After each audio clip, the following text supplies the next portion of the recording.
Hi, welcome. Enjoy the content, subscribe, and turn on notifications. Cameron Brooks always believed that his life was exactly where it should be. At 30 years old, he had a solid career as a tech entrepreneur, a company that grew year after year, and a marriage that, to anyone's eyes, seemed simply perfect. He and Madison had been together for 6 years, and during all that time, they had never faced any major crisis. Of course, there were the small daily arguments, differences of opinion, but nothing that truly put their relationship at risk. On the contrary, they were the couple everyone admired. Always present at family gatherings, always together at friends' events, always side by side planning the next steps in life. Cameron never doubted that he had found the right partner. Madison was intelligent, determined, fun, and, above all, someone he trusted completely. They were planning to have kids soon, looking at plots of land to build their dream house, and even discussing the possibility of opening a branch of the company in another state. It was a life built in partnership, where everything seemed to fit naturally, as if the universe had conspired in their favor since the first day they met. That's why, when Madison suddenly announced that she needed to travel to Denver, claiming her mother was sick, Cameron didn't even consider doubting her. She explained that Helen, her mom, was going through some health issues, that she was weak and needed help at home, at least for a week. The way she spoke sounded so genuine, so full of concern, that anyone would believe her without question. And Cameron believed.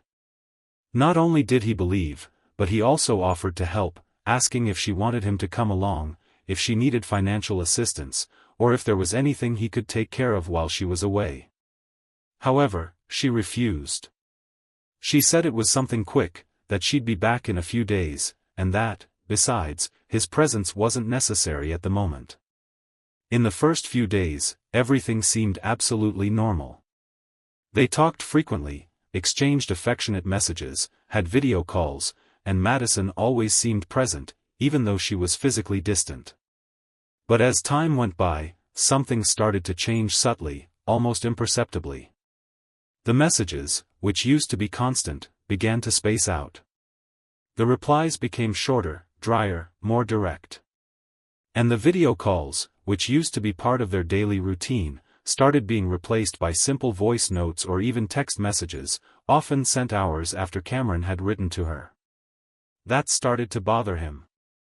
At first, he tried to rationalize it. He thought she was busy taking care of her mom, that maybe she was overwhelmed, exhausted, with no time to be on her phone. After all, if Helen really wasn't well, it made perfect sense that Madison would devote all her attention to her. But no matter how hard he tried to convince himself of that, that strange feeling in his chest only grew stronger. It was as if an inner voice was screaming at him to wake up, open his eyes, pay attention to the signs that were right in front of him. Cameron began to notice that, in some conversations, when he asked something specific, like, "What did the doctor say? Do you need any medication?" or, "Should I send money to help?" Madison dodged the questions. She responded with evasive answers, changed the subject, or simply disappeared for hours. There was even one day when he spent practically the entire day waiting for a reply from her, and when she finally responded, she said she had slept at a friend's house because she needed some time to rest from the tension she was experiencing. That excuse kept hammering in his head. It didn't make sense. If she was there to take care of her mom, why would she need to go sleep elsewhere? And more, since when did she have close friends in Denver besides her own mom? Thinking about this, he even tried to recall from memory, but he couldn't remember anyone who justified that outing. Cameron's unease turned into a mix of anxiety, anguish, and distrust. He couldn't work properly anymore. He caught himself several times throughout the day staring at his phone, waiting for a message that took forever to arrive. And when it arrived, it was always the same sequence of automatic responses, cold, emotionless. As if the person on the other end was just fulfilling an obligation, not talking to someone they claimed to love. The nights grew long. Cameron started sleeping poorly, waking up in the middle of the night, tossing and turning in the empty bed, thinking about everything that was happening and trying to find an explanation that made sense. But no matter how hard he tried, no matter how much he searched within himself for reasons to believe it was all in his head, nothing seemed enough. His intuition was screaming, and this time, he couldn't ignore it anymore. Until, in one of those moments of restlessness, holding his phone in his hands, staring at the nearly empty chat screen from the past few days, something inside him lit up. A simple thought, almost obvious: why don't I call my mother-in-law directly? If she's sick, it'll be good to hear her voice, find out how she's feeling, and maybe even offer some comfort. That's when he took a deep breath, pressed the call button, and waited. The phone rang a few times until Helen's cheerful voice answered, without any trace of tiredness, hoarseness, or any sign of illness. And at that exact moment, Cameron's life started to turn upside down. As soon as Helen answered, Cameron tried to mask that tightness in his chest. Her voice was light, relaxed, without any indication that she was going through any health problems. And that alone made his heart race. He forced a natural tone and asked how she was, trying to guide the conversation as casually as possible. But the response hit him like a punch in the stomach. Without beating around the bush, Helen replied simply, almost laughing, "Sick? Me? No way, dear. I'm fine. In fact, I just finished my morning walk." Cameron's hands started sweating instantly. His brain fired off thoughts in every direction, as if he was trying to process information that made no sense. And before he could form any reaction, Helen kept talking, with that same casualness that only made everything feel even more surreal. "Madison left a little while ago. I think she went to Jackson's place. She'll be back soon." For a few seconds, silence completely dominated the call. Cameron froze. His whole body locked up. He had to focus just to remember to breathe. Jackson. That name hadn't crossed his mind in years, but it was impossible to forget. Jackson Miller. Madison's first love, her high school boyfriend. That guy who was always mentioned as a story from the past, something irrelevant, that no longer had any part in their lives. Or, at least, that's what Cameron always believed. But at that moment, the word "past" completely lost its meaning. Because if Madison was at his house, then that past had never really been left behind. And the worst part wasn't just the fact that she was there.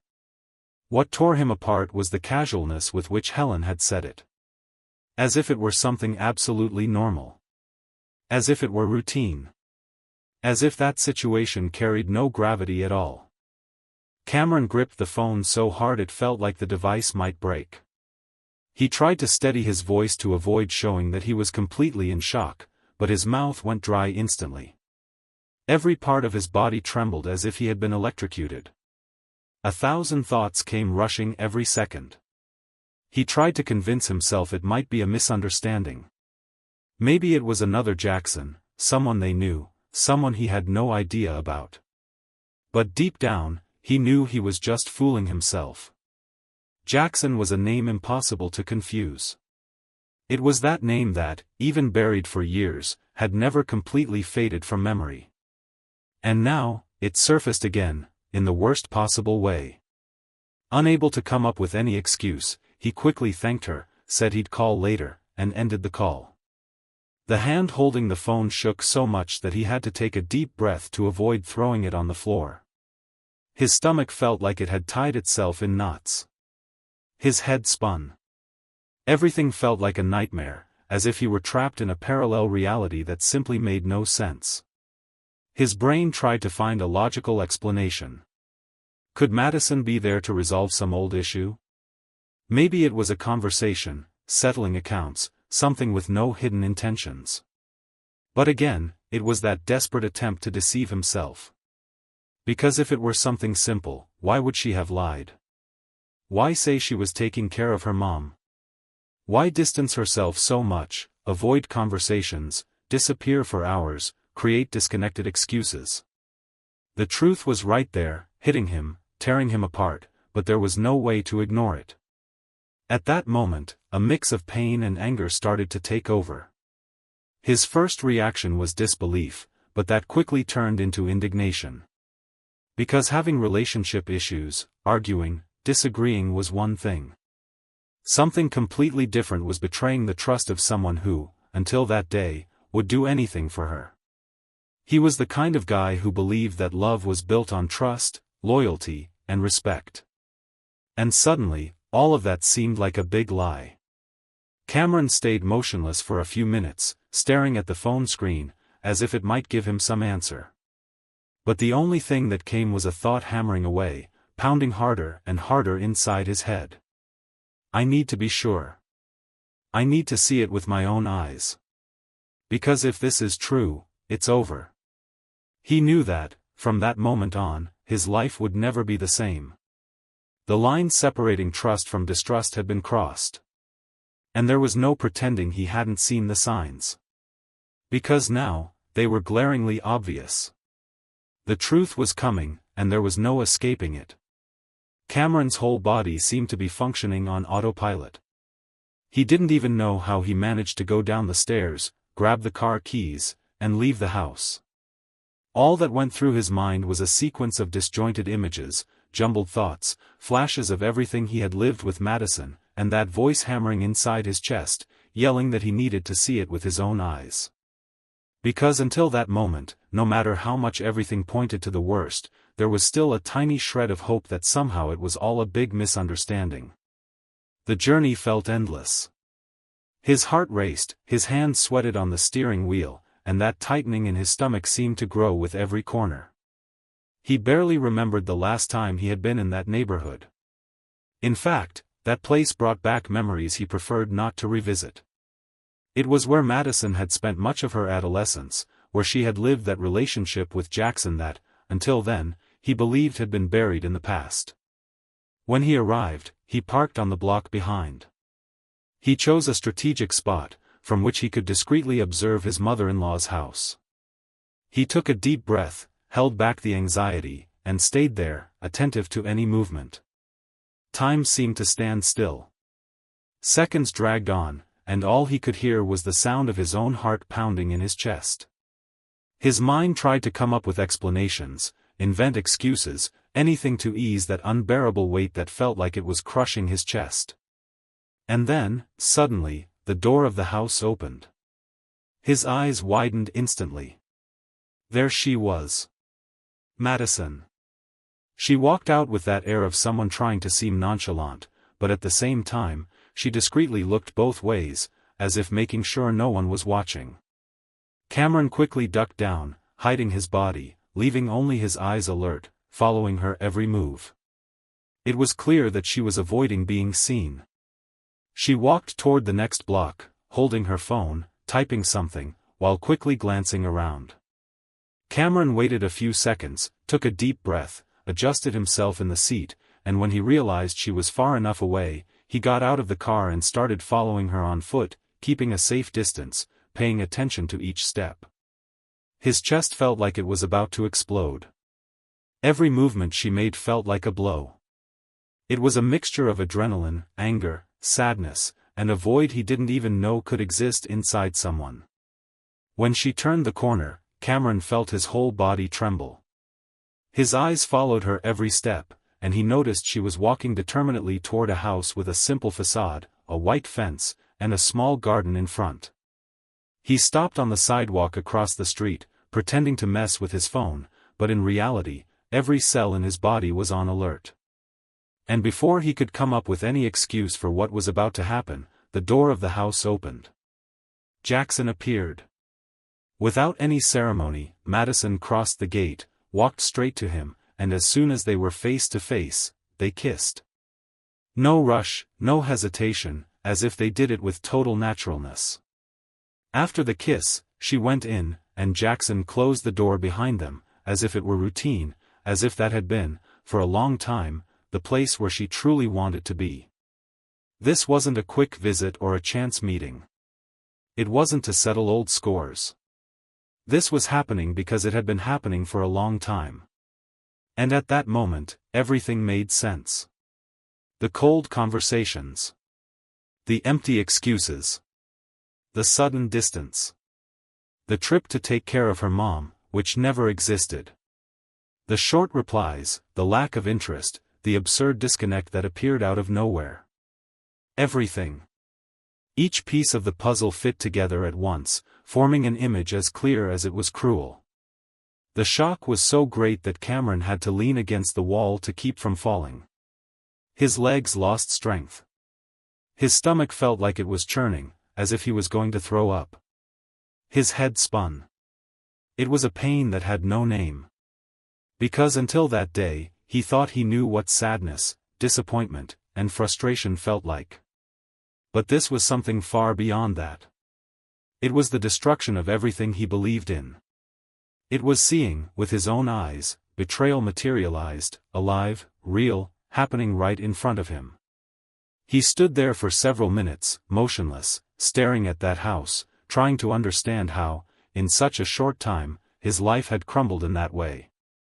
And more than that, he wondered where, at what point, everything had started to fall apart. Because, as far as he knew, their marriage had always been solid, built with love, partnership, and respect. Or, at least, that's what he believed. Cameron felt his hands sweating, his chest tight, and his breathing completely irregular. He pulled his phone out of his pocket, and with trembling fingers, searched for Madison's contact. He pressed the call button and brought the device to his ear. The sound of the ringing echoed as if each ring was a knife slicing through his chest. Once. Twice. 3 times. 4 times. And nothing. She didn't answer. He pressed to call again. And once more, absolute silence. He took a deep breath, holding back that unbearable mix of anguish and anger. He opened the messaging app and typed, with stiff fingers from tension, "Pick up. It's urgent." As soon as he hit send, the phone started vibrating in his hands. It was her. Cameron pressed to answer, brought the phone to his ear, and stayed silent for a few seconds. Then Madison's voice came through, somewhat rushed, somewhat uncomfortable. "Honey. I can't talk right now. I'm busy, taking care of my mom." His jaw tightened. His hand squeezed the phone so hard it felt like it might break at any moment. And without raising his voice, he spoke with the coldest tone he had ever managed. "Taking care of your mom, huh? Funny, because I'm here. At her house. I'm looking at her right now. And, look, she's fine. She even told me she went for a walk this morning." On the other end of the line, silence. No words. Just heavy breathing, as if she didn't know what to say, as if she had been caught red-handed, with no chance to defend herself. Cameron held on for another second and added, keeping his tone firm, direct, dry, like a sentence, "Do me a favor, can you please come back to your mom's house? I'm waiting for you here." As he spoke, he remained standing, right in front of Jackson's house, staring at that white gate, which, just minutes before, she had walked through as if nothing was wrong. And as if his words had reached her through the phone, the door opened abruptly. Madison came out in a hurry, probably trying to run to her mom's house, to come up with some excuse, some act to fix the situation. But as soon as she stepped outside, she came face to face with him. Her body froze. Her mouth hung slightly open, her eyes wide, speechless. And to top it off, Jackson appeared right behind her. He approached, placed his hand on her shoulder, as if saying, "Calm down, I'm here," in a clear gesture of intimacy, of someone who not only knew everything but was part of it. But as soon as she felt that hand, Madison quickly pushed it away, as if in desperation trying to erase a scene that had already been seen, as if that gesture could change anything. Cameron took 2 steps forward, looked her straight in the eyes, and with the firmest voice he had ever used in his life, spoke without trembling, without hesitation, "No need. You don't need to go back home. I saw it. I saw everything. I saw the kiss. I saw you walking in here. I saw every lie you made up about your mom." She tried to open her mouth to say something, but he didn't let her. He raised his hand, cutting off any attempt at defense, and concluded, and, you know what? Don't bother coming back. Stay here, with your mom, or whoever you want. I'll send your stuff here myself. Because, for me, it's over. Without waiting for a response, without wanting to hear a single word, he simply turned his back. He walked away. The sound of his own footsteps seemed muffled by the pressure that made his heart beat uncontrollably. With every step, his chest hurt, but at the same time, a strange sense of relief began to emerge. Because as devastating as it was also the end of a lie. On the way back, his phone started vibrating non-stop. Calls. One after another. Messages piling up. He glanced at the screen and saw her name flashing constantly. But at that moment, he didn't want to know anything. He kept driving, ignoring every call, every notification, every desperate attempt from her to reverse something that, for him, was already decided. Cameron entered the house carrying a mix of pain, anger, and disappointment that felt heavier than anything he had ever experienced in his life. As soon as he closed the door, he picked up his phone, took a deep breath, and did what he knew needed to be done. He searched for the contact of the lawyer who handled his business matters, someone he trusted completely, and sent a short, direct message, "I need to talk to you urgently. I want to start divorce proceedings today." Without wasting any time, he went to the bedroom, opened her closet, and began, with trembling hands, pulling item after item. Clothes, shoes, bags, everything. Every time he picked up a dress, a jacket, or anything she wore, it felt like he was ripping out a piece of their shared history. But at the same time, with every item he placed in the suitcase, he felt like he was clearing not just the room, but also the weight she had left on his heart. It took 4 suitcases. He filled them to the limit. He placed them all in the living room, one next to the other, perfectly aligned, as if leaving a clear, visible, impossible-to-ignore message. After that, he fell silent, sat on the couch, and stared at those suitcases. And in that silence, he swore to himself that from that point forward, his life would be different. No lies. No falseness. No one willing to destroy everything they had built together. Night fell. The sound of the gate opening made Cameron's entire body freeze for a few seconds. He knew she would return. He just didn't know how it would feel to face it. Madison walked in through the door, and as soon as she saw the suitcases in the living room, she stopped. She stood frozen, her eyes wide, as if struck by a bomb. And before she could say anything, Cameron stood up, walked over to her, and spoke with complete firmness, "I don't want to talk. Just take your suitcases and leave. Now." She tried to argue. Her voice came trembling, somewhat desperate, full of excuses that sounded more rehearsed than sincere. "Cameron, please, listen to me. I swear. I don't even know how this happened. It was a mistake. I regretted it the moment it happened." Without changing his tone, he looked her in the eye and cut her off mid-sentence, "Save your words. Take your suitcases, and leave." Silence filled the room. She stood staring at him for a few seconds, as if she couldn't believe this was happening. But deep down, she knew she deserved exactly that. Without saying another word, Madison started pushing the suitcases toward the car. One by one, throwing them into the car, with shame, with anger at herself, perhaps. As soon as she loaded the last one, she got into the car and drove off. Again, heading to her mom's house. Time passed. Days turned into weeks. Weeks turned into months. The divorce went through without complications, straightforward, without long discussions or agreements. Cameron made sure everything was resolved quickly and cleanly. She had been living with her mom since then. Did she go back to Jackson? Cameron never found out. And honestly, he didn't want to know.